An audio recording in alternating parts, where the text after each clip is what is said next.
সফলতা, সাফল্য এবং ব্যর্থতা দুনিয়ার চৌহদ্দির ভিতরে সীমাবদ্ধ, এটা মনে করলে মারাত্মক ভুল করা হবে। দুনিয়ার এই চৌহদ্দির ভিতরে সফলতার বিফলতার মানদণ্ড সীমাবদ্ধ নয়, বরং আমাদের আরেকটা জীবন আছে। যারা পরকালের জীবনকে বিশ্বাস করে না, তারা দুনিয়ার সফলতায় বিশ্বাসী। কথা বুঝতে পেরেছেন? তারা এই পৃথিবীতে মারিং কাটিং করে সমানে খায়, সমানে মারে, যা খুশি তাই করে। আর যারা পরকালকে বিশ্বাস করে, তারা এগুলি করতে পারে না। এই জন্যে জীবনের সফলতা, আসল সফলতা হবে কিয়ামতের দিন।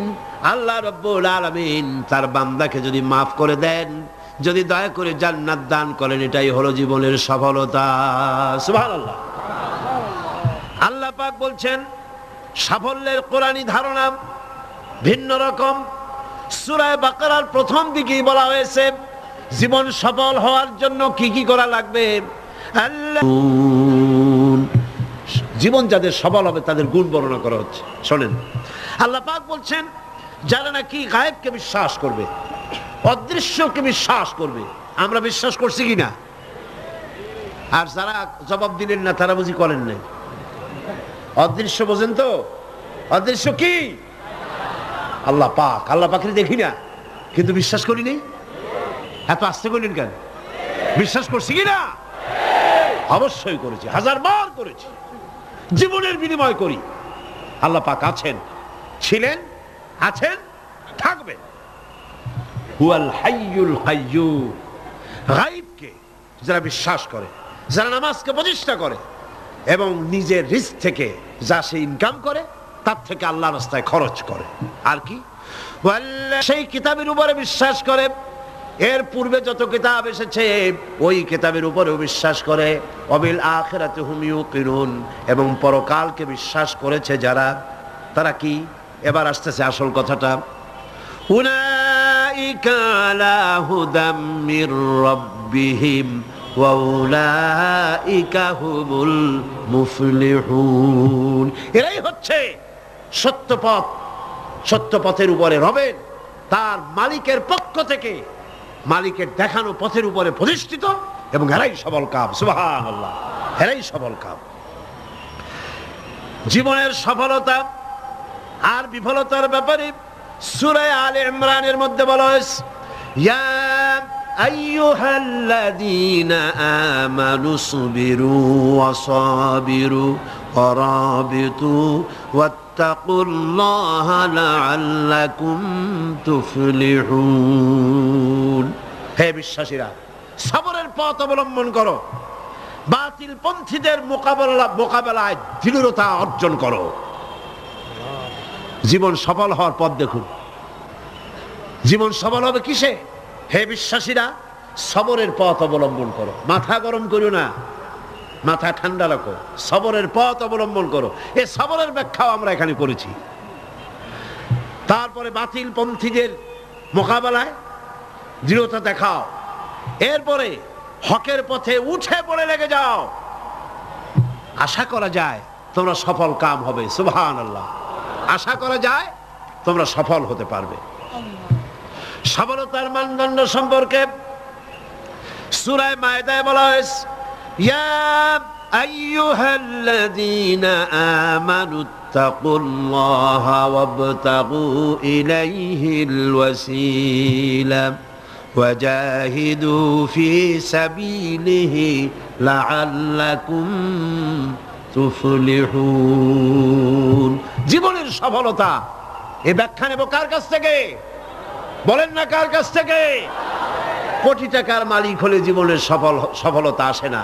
গাড়ি বাড়ি ইন্ডাস্ট্রির মালিক হলে, ক্ষমতায় গেলে জীবনের সফলতা দুনিয়ার চৌহদ্দির ভিতরে সীমাবদ্ধ নয়। ব্যাখ্যা নেব কার কাছ থেকে? ওই আল্লাহ পাক বলছেন, হে বিশ্বাসীরা, জীবন তোমার সফল হবে আল্লাহকে ভয় করো। কারে ভয় করতে হবে? রাষ্ট্রকে, পুলিশকে, আর্মিকে, প্রধানমন্ত্রীকে, প্রেসিডেন্টকে। কারে ভয় করতে হবে? জোরে চিল্লা এখন। আল্লাহ রাব্বুল আলামিনকে ভয় করো। আর আল্লাহর নৈকট্য, আল্লাহর দরবারে পৌঁছার জন্য নৈকট্য অবলম্বন করো। নৈকট্য লাভের অনুসন্ধান করো, আল্লাহর কাছে যাওয়ার জন্য নৈকট্য লাভের অনুসন্ধান করো।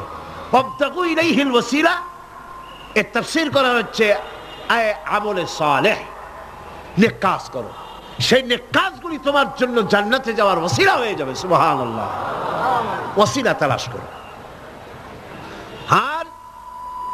আর হলো আল্লাহর পথে সাধনা করো, চেষ্টা করো, মুজাহিদা করো, জিহাদ করো, সংগ্রাম করো, তাহলে তোমাদের জীবন সফল হয়ে যাবে। আবার সফলতার মানদণ্ড সম্পর্কে সূরা মায়েদার অন্য আয়াতে আল্লাহ পাক বলেন, ইয়া আইয়ুহাল্লাযীনা আমানু ইন্নামাল খামরু ওয়াল মাইসিরু ওয়াল আনসাবু ওয়াল আজলামু রিজসুম মিন আমালিশ শাইতানি ফাজতানিবুহু লাআল্লাকুম তুফলিহুন। হে বিশ্বাসীরা, মদ, জুয়া, মূর্তি চায়, মদ এবং জুয়ার মাধ্যমে তোমাদেরকে আল্লাহর জিকির স্মরণ থেকে গাফিল করে দিতে, তোমাদের পারস্পরিক, তোমাদের মধ্যে শত্রুতা বৃদ্ধি করে দিতে চায়। ফাহাল আনতুম মুনতাহুন, এগুলি শোনার পরেও কি তোমরা এই মদ আর জুয়া থেকে ফিরে থাকবে না? কে বলতেছেন? কে বলতেছেন? এর থেকে ফিরে থাকো, লাআল্লাকুম তুফলিহুন, আশা করা যায় তোমরা সফল কাম হবে। আমরা সফলতার আশা করি আল্লাহ নিষিদ্ধ জিনিসকে জারি করে দিয়ে, আল্লাহ নিষেধ করা জিনিসগুলি চালু করে দিয়ে তার মধ্যে সফলতা আশা করি। আর আল্লাহ বলেন, আমার নিষিদ্ধ করা জিনিসগুলিকে দুনিয়ার বুকে নিষেধ করো, বন্ধ করে দাও, তাহলে সফল হবে। প্রসঙ্গক্রমে আমি আপনাদের সামনে বলতে চাই, 1996 নির্বাচনে আমি পার্লামেন্টে আসার পর মদ জুয়া নিষিদ্ধকরণ বিল 96, এই বিল আমি উত্থাপন করেছিলাম, বিল পেশ করেছিলাম। আপনারা নিশ্চয়ই পত্র পত্রিকায় দেখেছেন, দেখছেন না? সেই বিল উত্থাপন করার পর স্পিকার সাহেব কমিটিতে পাঠিয়ে দিলেন, সংসদীয় কমিটিতে পাঠিয়ে দিলেন। সুদীর্ঘ 2 বছরের ভিতরে এই বিলের কোনো খোঁজ নাই। মারাত্মক ডিপ ফ্রিজের অতল তলে বিল পড়েছিল। সেখান থেকে 15/10/98 তারিখে 2 বছর পর প্রথম আমার বিলের ব্যাপারে একটি মিটিং ডাকা হলো সংসদের কমিটি কক্ষে। আমি এই ঘটনা শুনেছি এই কারণে, এই আয়াতের সঙ্গে রিলেটেড জীবনের সফলতা আর বিফলতার মানদণ্ড কোথায়। আমরা মনে করি আল্লাহ নিষিদ্ধ করা জিনিসগুলি চালু করলেই জীবনে সফলতা আসবে, আর আল্লাহ কয় আমার নিষিদ্ধ করা জিনিসগুলি রাষ্ট্রীয়ভাবে নিষিদ্ধ করলেই জীবন সফল হবে। মিটিং বসলো, সেই মিটিং অন্তত 50-60 জন লোক আসছেন। কারা এসেছেন? বিভিন্ন মন্ত্রণালয়ের সিনিয়র অফিসার, সচিব, উপসচিব পর্যায়ের লোকেরা এসছেন। এমপি আসছেন কয়েকজন, সরকারি দলের, বিরোধী দলের। আমাকে তো ডেকেছে। আমার মনে হলো, আশান্বিত হলাম, 2 বছর পরে হলেও বিল তো মরে নাই, জিন্দা আছে। এবং আমার মনে হলো যে এতগুলি মুসলমান এখানে, মনে হয় আমার এই বিলের পক্ষেই তারা কথা বলবেন, এটা আমি আশা করলাম। আমাকে যিনি সভাপতিত্ব করছিলেন তিনি আমাকে বললেন, আপনি আগে কথা বলবেন না, সকলের বলা শেষ হবে তারপর আপনি বলবেন। সবটা শুনিয়া বললাম ঠিক আছে। শুরু হলো এই বিলের ব্যাপারে বলা, আলোচনা শুরু হলো। বিলের ব্যাপারে ফাইল তৈরি হয়েছে, এত বড় আমার কাছে ফাইল আছে। বিভিন্ন মন্ত্রণালয় মদ নিষিদ্ধ করলে, জুয়া নিষেধ করলে এই দেশের কি হবে, এই ব্যাপারে তারা তাদের মন্তব্য দিয়েছে। মন্ত্রণালয়ের মন্তব্য, জাতিসংঘ কি ফতোয়া দিয়েছে তাও আছে, সার্ক এ ব্যাপারে কি ফতোয়া দিয়েছে তাও আছে। এত বড় ফাইল। শুরু হলো প্রথমেই অর্থ মন্ত্রণালয়। সভাপতি সাহেব বললেন আপনি বলেন এই বিলের ব্যাপারে। অর্থ মন্ত্রণালয় বলল, মাননীয় সভাপতি, যদি এই বিল কার্যকরী হয়, মদ যদি বন্ধ করে দেওয়া হয়, তাহলে আমার দেশ প্রতি বছর 28 কোটি টাকার রাজস্ব ইনকাম থেকে মাহরুম হয়ে যাবে।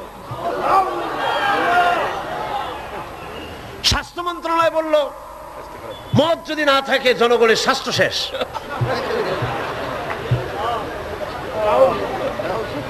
ব্যাখ্যা দিচ্ছি, তাদের বক্তব্যের ব্যাখ্যাও আছে।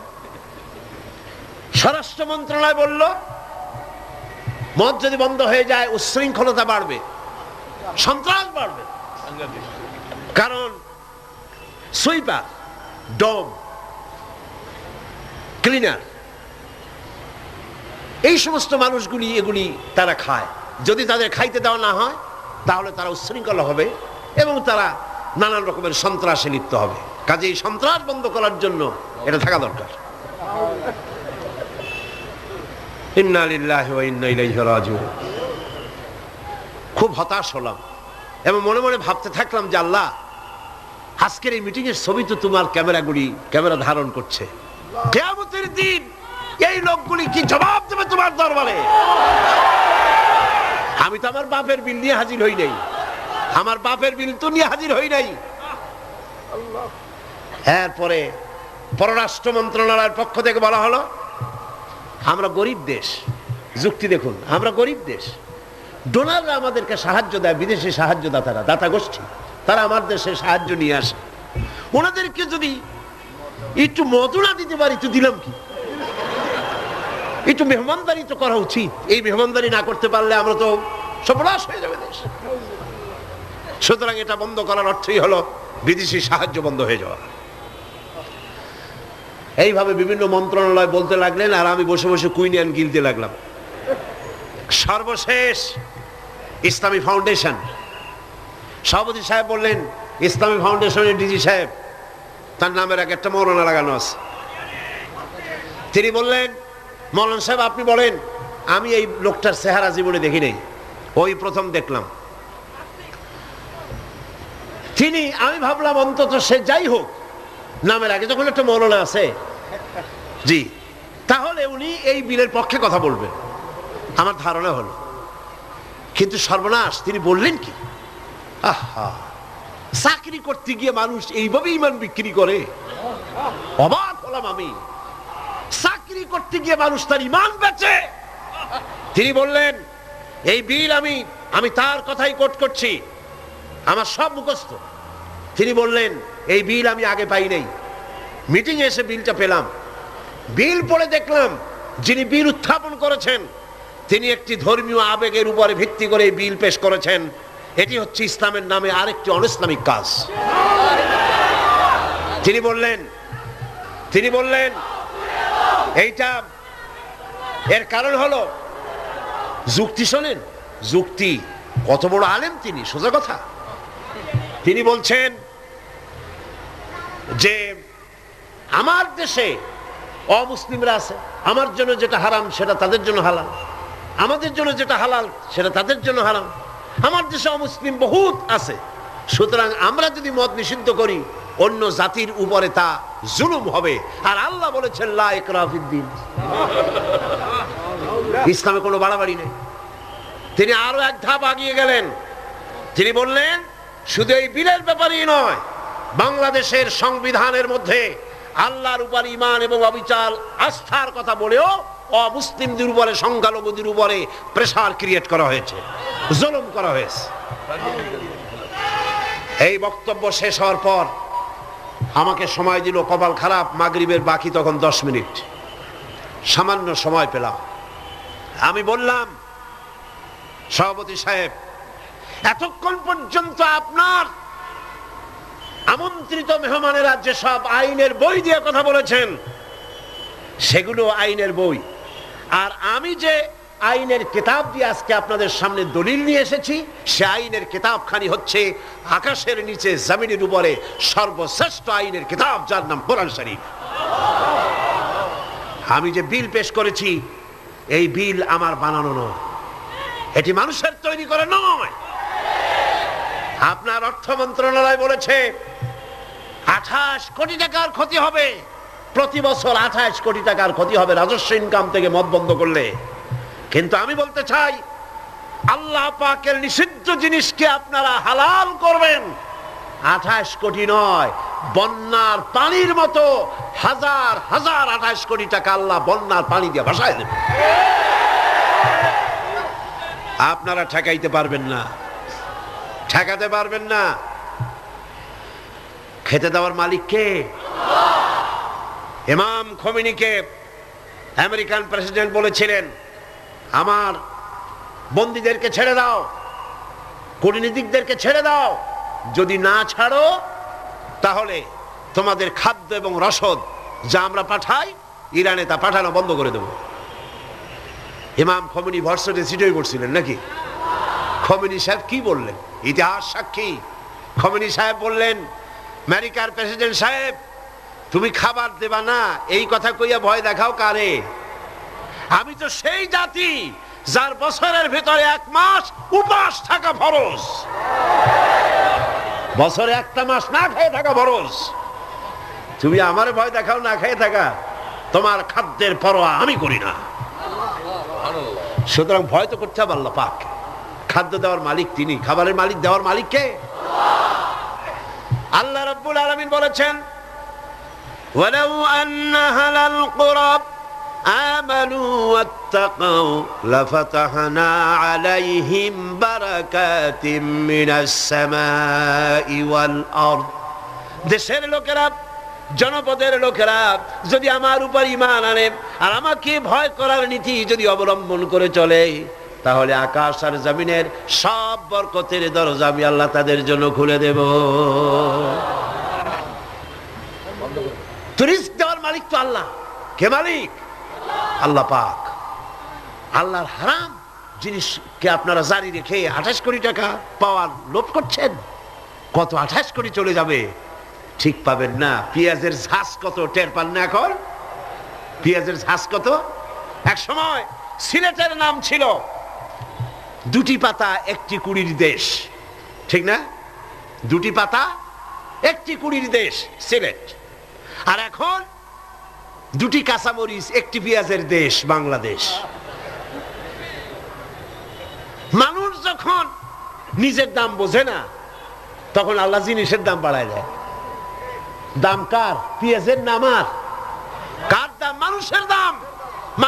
মানুষ তার দাম বোঝে নাই, আল্লাহ কাঁচামরিচের দাম বাড়াই দেয়। যা, পেঁয়াজের দাম, কাঁচামরিচের দাম, হাবিজাবির দাম বাড়িয়ে গেল, মানুষেরা না খেয়ে মরতেছে। সুতরাং আপনারা ঠেকাবেন কি করে? স্বরাষ্ট্র মন্ত্রণালয় বলছে উচ্ছৃঙ্খলতা বাড়বে। আশ্চর্য কথা। আল্লাহ বলছেন উচ্ছৃঙ্খলতা কমবে, আর আপনি বলতেছেন বেড়ে যাবে। কি আশ্চর্য কথা। স্বাস্থ্য মন্ত্রণালয় বলছে যে স্বাস্থ্য খারাপ, স্বাস্থ্য ভালো হবে মদ খাইলে, না খাইলে স্বাস্থ্য খারাপ হবে। রাসূলুল্লাহ বলেছেন মদ কোন ওষুধ নয়, মদ নিজেই ব্যাধি, এটা নিজেই রোগ। সুতরাং কথা হচ্ছে মেহমানদারি মদ দিয়া করা যাবে না। রাসূল কারীম সাল্লাল্লাহু আলাইহি ওয়াসাল্লামের কাছে মদ নিষিদ্ধকরণ আয়াত যখন নাজিল হলো, এই আয়াত যেটা আমি পড়লাম, একজন সাহাবী এসে বললেন, হুজুর আমার কাছে কিছু মদ আছে, আমি এখন করবো কি? দেখেন, আমি সেইখানে সেই মিটিংয়ে বললাম, সেই সাহাবী জিজ্ঞেস করলেন, হুজুর আমি করবো কি? কোন ইহুদির হাদিয়া দিয়ে দেই?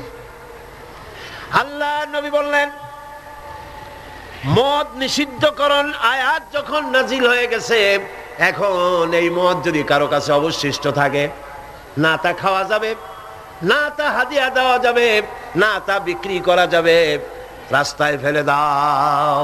ফেলে দেওয়া ছাড়া এর কোনো পথ নাই।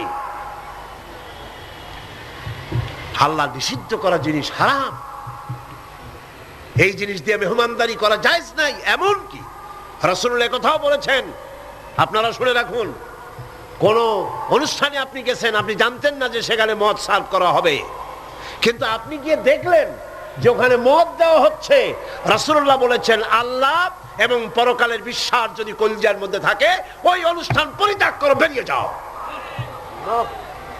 এই মদের অনুষ্ঠানে তুমি বসতেও পারো। সর্বশেষ বললাম, আজকে ফাউন্ডেশনের ডিজি তিনি বলছেন, আশ্চর্য কথা, আমার দেশে অমুসলিম আছে তাই কোরআনের আইন আমি চালু করব না, এটা তাদের উপরে জুলুম হবে। রাসূলুল্লাহর উপরে যখন এই আইন নাজিল হয়, তখন মক্কা মদিনায় ইহুদি খ্রিস্টান ছিল না? তো তাদেরকে উপলক্ষ করে রাসূলুল্লাহ কি আইন বন্ধ করে রাখছিলেন? না, বরং বললেন সাহাবীরা তখন তো মাইক ছিল না, রেডিও নাই, মাইক নাই, ফ্যাক্স নাই, পত্রপত্রিকা নাই, টেলেক্স নাই, টেলিভিশন নাই। হুজুর বললেন যাও রাস্তায় রাস্তায় এই আয়াত চিল্লায় পড়ো। সাহাবায়ে কেরাম রাস্তায় নেমে গেলেন। এই আয়াত, ইন্নামাল খামরু ওয়াল মাইসিরু ওয়াল আনসাবু ওয়াল আজলামু রিজসুম মিন আমালিশ শাইতানি ফাজতানিবুহু, যাও পড়ো। সবাই চিল্লায় পড়তে লাগলেন। ইতিহাস সাক্ষী, তারা যখন তেলাওয়াত করতেছিলেন রাস্তায় রাস্তায়, যেই সব মুসলমান মদ পান করতেছিলেন, তখন যার হাতে মদের গ্লাস ছিল, কোরআনের আয়াত শুনে মদের গ্লাস নিক্ষেপ করলেন। যিনি গলায় নিয়েছিলেন, মুখে নিয়েছিলেন, কুড়ি করে ফেলে দিলেন। যিনি গিলেছিলেন, গলার মধ্যে আঙ্গুল দিয়ে বমি করে ফেলে দিলেন। যার ড্রামের ভিতরে, হাড়ির ভিতরে মদ ছিল, লাথি মেরে পাতিল ভেঙে দিল, আর মদ রাস্তাগুলি প্রবাহিত হয়ে গেল। শাসনতন্ত্র, আমার দেশের সংবিধানের ভিতরে আল্লাহর উপরে ঈমান এবং অবিচল আস্থার কথা বলা হয়েছে, সেইটাও নাকি অমুসলিমদের উপরে জুলুম করা হয়েছে। আমি জিজ্ঞেস করতে চাই, আমার দেশের হিন্দুরা আল্লাহকে অস্বীকার করে? হাসতে কনকান করে? আল্লাহ না বলুক, ভগবান তো বলে, ব্রহ্মা তো বলে, উপরওয়ালা তো বলে, ঈশ্বর তো বলে, বিধাতা তো বলে। খ্রিস্টানরা আল্লাহর অস্বীকার করে? চিল্লায় বলেন করে? বৌদ্ধরা করে? এই দেশের কিছু নাস্তিক মুরতাদ ছাড়া আল্লাহকে কেউ অস্বীকার করে না। সুতরাং আমার দেশে আল্লাহর উপর ঈমান এবং অবিচল আস্থার কথা সংবিধানে যা লেখা হয়েছে, এটাকে পরিবর্তন করতে চাইলে বাংলাদেশে আগুন জ্বলবে, কেউ ঠেকাইতে পারবে না।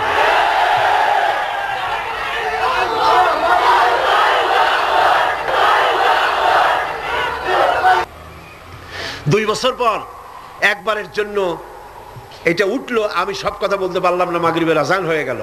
আমাকে বলা হলো এই বিল আবার আরেকদিন আমরা মিটিং করব। সেদিন পার্লামেন্ট চলাকালীন সময় এই বিলের উপর রিপোর্ট দেওয়া হলো। আমি দাঁড়ায়া বিধি অনুযায়ী কথা বলতে চাইলাম, কথা বলতে পারলাম না, কথা বলতে দেওয়া হলো না।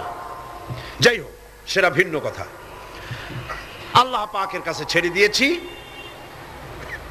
আমরা চাই পৃথিবীর দ্বিতীয় বৃহত্তম মুসলিম দেশ বাংলাদেশ, এখানে মদ এবং জুয়া নিষিদ্ধ ঘোষণা করা হোক। আপনারা চান কিনা? চান কিনা? চান কিনা? আল্লাহ রাব্বুল আলামিন বলছেন, যেটাই হলো সফলতার মানদণ্ড। দুনিয়ার চৌহদ্দির ভিতরে এই সফলতা নির্ভর করে না। সূরা হজে বলা হয়েছে, ইয়া আইয়ুহাল্লাযীনা আমানু রুকউ ওয়াসজুদু ওয়া'বুদু রাব্বাকুম ওয়াফআলুল খায়রা লাআল্লাকুম তুফলিহুন। হে বিশ্বাসীরা, রুকু করো, তোমরা রুকু এবং সিজদা করো, আর নিজের রবের বন্দিগি করো, নেক কাজ করো। এই কাজগুলি করলে তোমরা সফল কাম হতে পারবে। সফলতার মানদণ্ড এখানেই আল্লাহর হুকুম, আল্লাহর আনুগত্যের সামনে নিজের মাথা নত করে দেওয়ার মধ্যেই, এটার মধ্যেই রয়েছে সফলতা। আল্লাহ পাক সেই কামিয়াবি দুনিয়া এবং আখিরাতে আমাদেরকে দান করুন। আমরা বলি আমিন, আমরা বলি আমিন। এরপরে আল্লাহ পাক আরেকটি গুরুত্বপূর্ণ কথা সামনে বলছেন। আল্লাহর কথা সবই গুরুত্বপূর্ণ। আল্লাহর কথা কি? সবই গুরুত্বপূর্ণ। আল্লাহ পাক বলেন, وَمِنَ النَّاسِ مَن يَشْتَرِي لَهْوَ الْحَدِيثِ لِيُضِلَّ عَن سَبِيلِ اللَّهِ بِغَيْرِ عِلْمٍ وَيَتَّخِذَهَا هُزُوًا أُولَئِكَ لَهُمْ عَذَابٌ مُهِينٌ। লোকেদের মধ্যে এমন লোক আছে যারা মনোমুগ্ধকর কথা কিনে আনে জ্ঞান ছাড়াই, আল্লাহর পথ থেকে মানুষকে ফিরায় রাখার জন্য। ওয়াত্তাখিযাহা হুজুয়া, আর আল্লাহর পথে মানুষ যেন চলতে না পারে সেই জন্য এই পথকে তারা হাসি এবং ঠাট্টা বিদ্রুপ করে। উলাইকা লাহুম আযাবুম মুহিন, এদের জন্য রয়েছে লাঞ্ছনাকর শাস্তি। আর কি? وَإِذَا تُتْلَى عَلَيْهِ آيَاتُنَا وَلَّى مُسْتَكْبِرًا كَأَن لَّمْ يسمعها كأن في أذنيه وقرا فبشره بعذاب أليم। আর যখন তাকে আমার আয়াত তেলাওয়াত করে শোনানো হয় সে দর্প ভরে অ্যাবাউট টার্ন করে, দর্প পরে পিঠ ফিরায় চলে যায়। কাল্লাম ইয়াসমাহা, যেমন সে শুনতেই পায় নাই। কান্না ফি উযনাইহি ওয়াকরা, যেন সে বধির কালা, আমার কথা যেন শুনিই নাই, এমনই অবস্থা। এই লাহওয়াল হাদিস, এই জিনিসটাকে এটা বুঝতে হবে। এই মুহূর্তে সবচাইতে জরুরি কথা লাহওয়াল হাদিস। এগুলো হচ্ছে একদিকে আল্লাহর পক্ষ থেকে পথ নির্দেশনা আসছে, অনুগ্রহ আসছে, সেটার নাম হচ্ছে, সেটা দিয়ে লোকেরা লাভবান হচ্ছে, তার নাম কিতাব কোরআন শরীফ। তার নাম কি? কোরআন শরীফ। অন্যদিকে ওই সব সৌভাগ্যবান ব্যক্তির পাশাপাশি এমন দুর্ভাগা লোকেরাও রয়েছে যারা আল্লাহর আয়াতের মোকাবেলায় ভিন্ন পদ্ধতি গ্রহণ করেছে। সেটা কি? তারা বিভিন্ন মনোমুগ্ধকর কথা বিভিন্ন জায়গা থেকে আমদানি করেছে। হাদিস শরীফে এসেছে, নজর ইবনে হারেস কুরাইশদের এক ব্যক্তি, সে বলল, তোমরা মুহাম্মদ সাল্লাল্লাহু আলাইহি ওয়াসাল্লামের কারণ রাসূলুল্লাহর চেহারা দেখে, রাসূলুল্লাহর ব্যবহারে ইসলামের দিকে আকৃষ্ট হচ্ছে, আর কোরআন শুনে মানুষ পাগল হয়ে যাচ্ছে। সুবহানাল্লাহ। নবীজি যখন তেলাওয়াত করতেছেন, কাফের বেঈমানেরা চতুর্দিক থেকে দাঁড়ায় যাচ্ছে।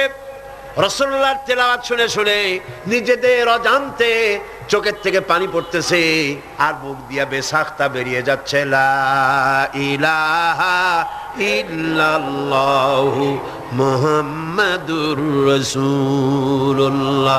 সরে পড়ে লা ইলাহা লা ইলাহা লা ইলাহা ইল্লাল্লাহু মুহাম্মাদুর রাসূলুল্লাহ।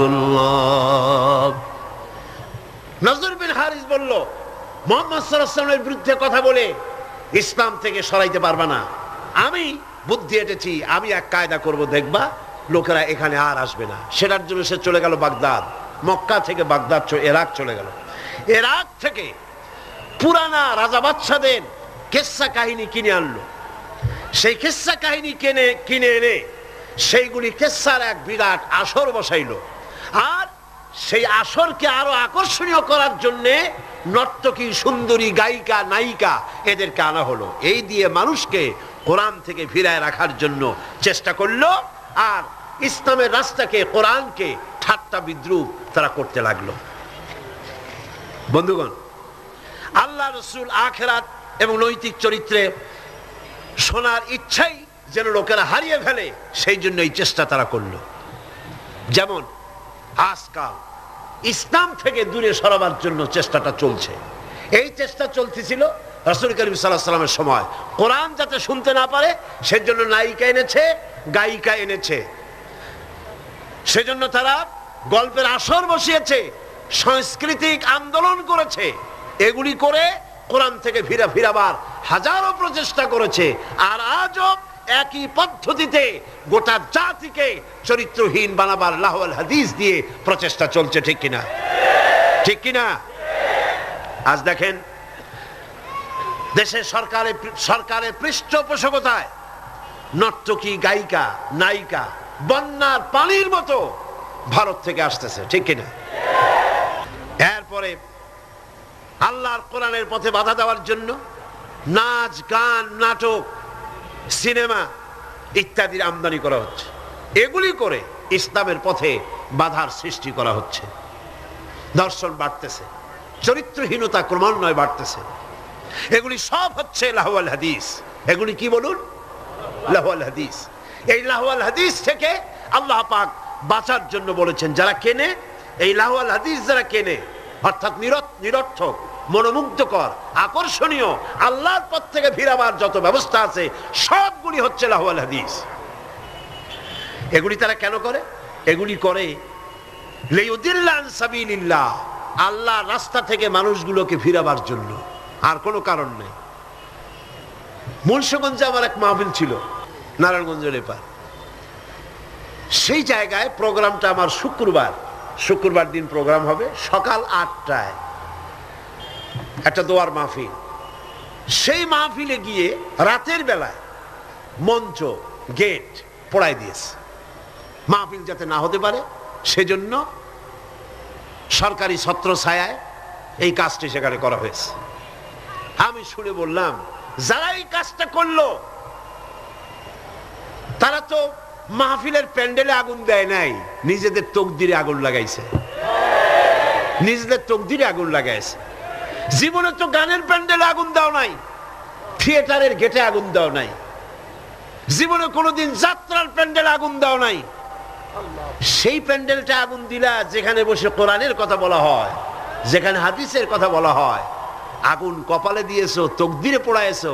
যে হাত দিয়ে কোরআনের মাহফিলের মঞ্চের প্যান্ডেল পোড়ানো হয়েছে, এই হাত তো সাথে থাকার কথা নয়।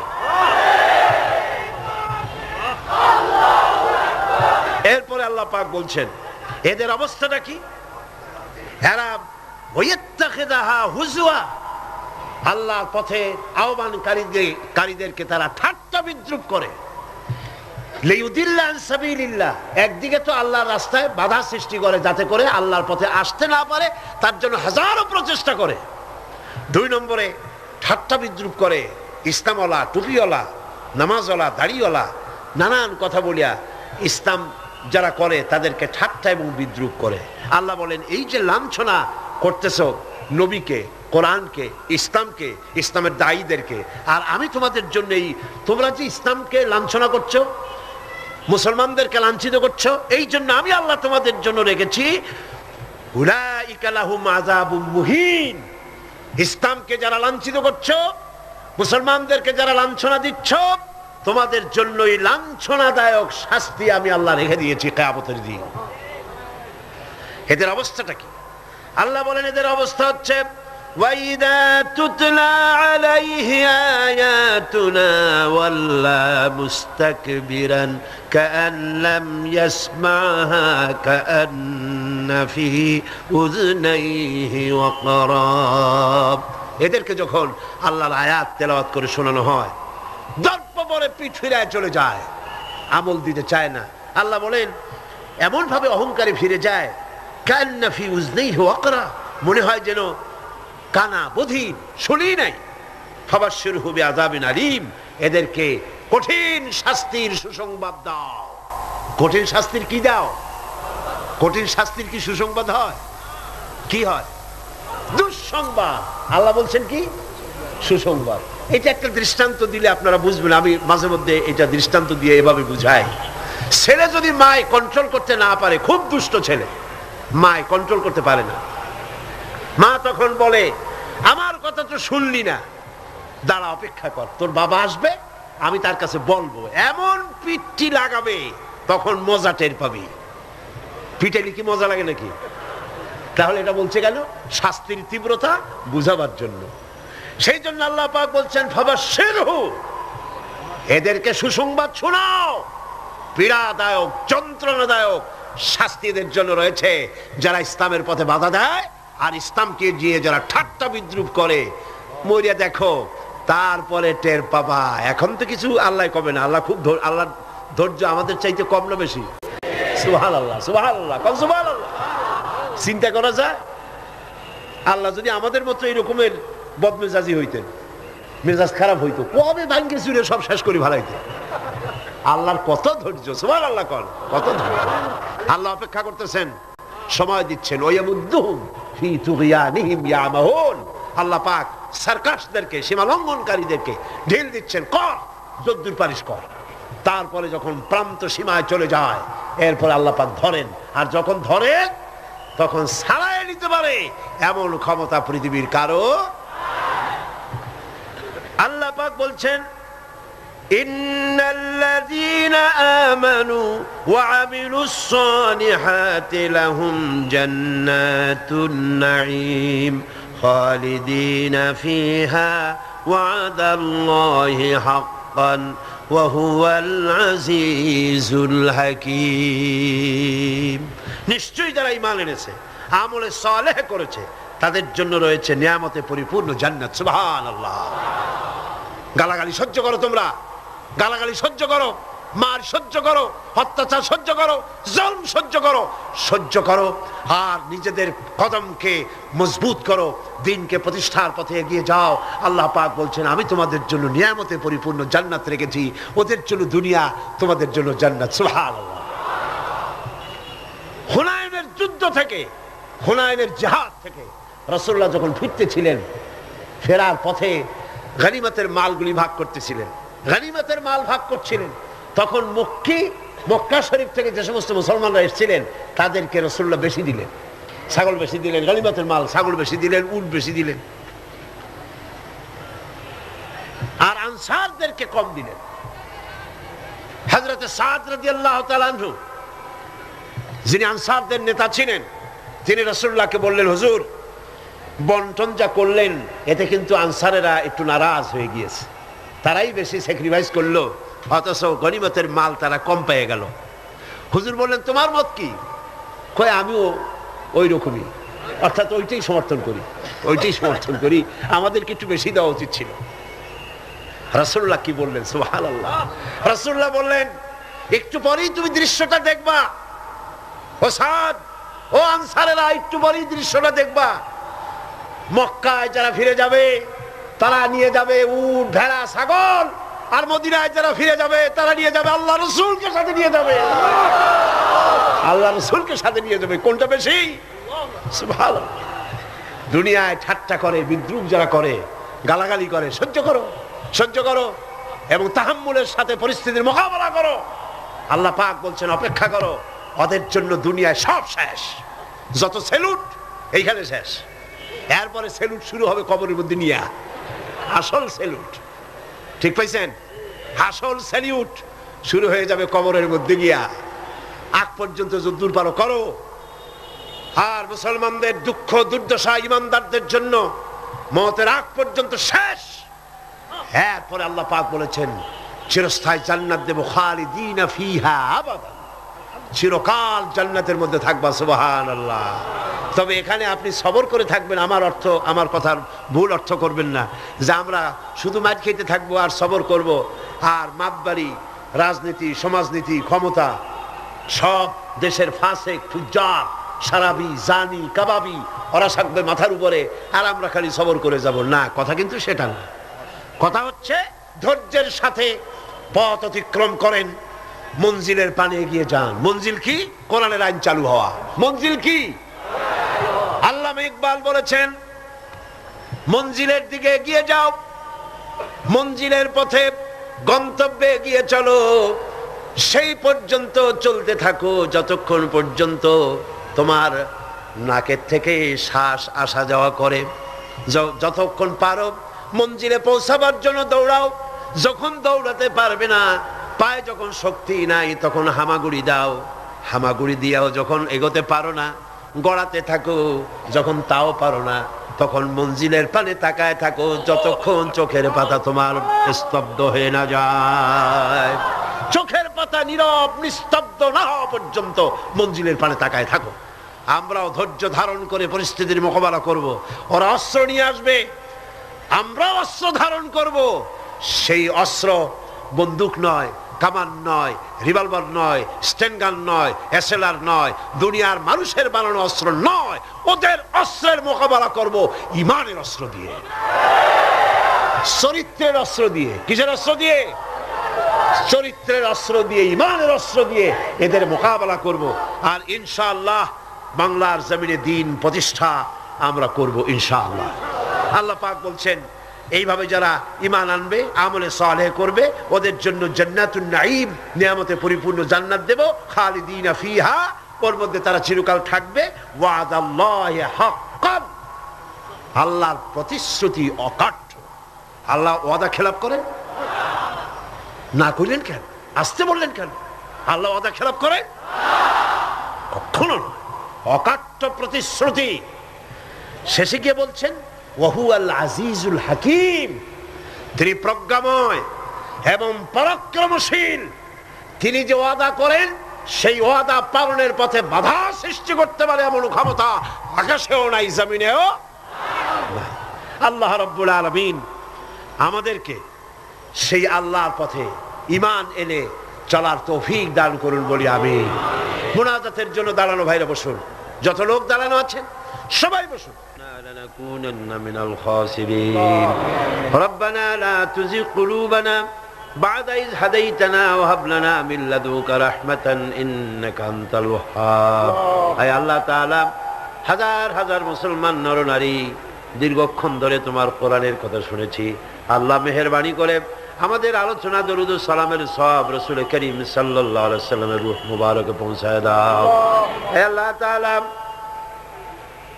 আমরা যারা হাত তুলেছি এর মধ্য থেকে মা বাপ যাদের দুনিয়া থেকে জন্মের মতো বিদায় হয়ে গেছে, আল্লাহ কবরগুলিকে জান্নাতের টুকরায় পরিণত করে দাও। রব্বির হামহুমা কামা রব্বায়ানি সগীরা। সবাই পড়েন রব্বির হামহুমা কামা রব্বায়ানি সগীরা। হায় আল্লাহ তাআলা, সারা জীবন আমরা গুনাহ করেছি, দয়া করে মেহেরবানি করে আমাদের জিন্দেগীর সমস্ত গুনাহ খাতা মাফ করে দাও। হে আল্লাহ তাআলা, এত বড় মাহফিল, এই মাহফিলের আয়োজন ইসলামী সমাজ কল্যাণ পরিষদ প্রতি বছর করে। আল্লাহ তুমি জানো। হে আল্লাহ তাআলা, তুমি দয়া করে মেহেরবানি করে এই মাহফিলের 5টা দিন তুমি তোমার কুদরতি নিজাম দিয়ে চালায় দিও। হে আল্লাহ, অর্থনৈতিক দিক থেকে যে অসুবিধা আছে, হে আল্লাহ তাআলা, মালদার লোক যারা, আয় আল্লাহ তুমি দয়া করে তাদের দিলকে বড় করে দাও, তারা যেন ওনাদের সঙ্গে দেখা করে গোপনে গোপনে তোমার নবী যেভাবে বলেছে ডান হাতে দাও বাম হাতে যেন ঠেল না পায়। এইভাবে করে কোরআনের খেদমতে এই এলাকার মুসলমানগুলি যেন, মুসলমান নারী পুরুষ সবাই যেন এগিয়ে আসে। আল্লাহ সকলের দিল আর হাত তুমি